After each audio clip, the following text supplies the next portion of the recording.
Sean Strickland kept on rolling in the UFC Fight Night 200 main event, earning a split decision win over Jack Hermansson after 5 rounds of middleweight action. I thought this fight was much more clear-cut. Do not know how you score it for Hermansson, but nevertheless, they got the ultimate winner right, so we can't complain too much.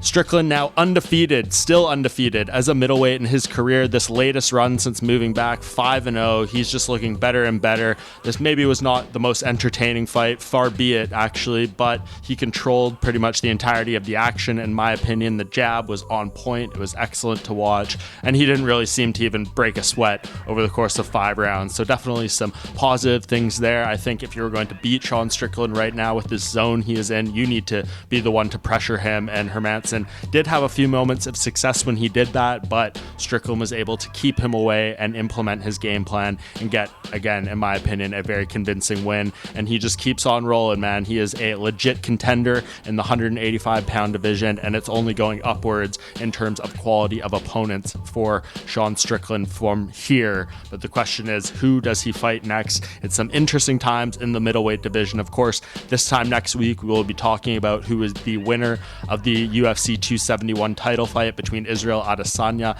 and Robert Whittaker. Depending on that, how that plays out, changes a lot. If Adesanya defends, we're in a place where we are potentially getting more rematches with him, or Strickland provides a potentially new fresh blood alternative there. If Whittaker wins, I assume they will run back a trilogy fight with Adesanya, which pushes back the queue as a whole. So hard to know exactly where Strickland is going to fall depending on that fight, but let's just say he does not get the title shot. The winner of Jared Cannonier and Derek Brunson gets it first. I think there's 2 pretty obvious fights for him right now, and first of them being Marvin Vettori, who I do not know if he will actually fight. The two have trained together a lot over the years in California at King's MMA. I'm not sure if they'd even be down to fight each other. Probably if the money is right. They're both a little wild, but who knows if they're actually going to put that together. The other one for me would be Paulo Costa, who I know he's said a lot of big things about how he would only fight Vettori next and he's not interested in fighting anyone else, but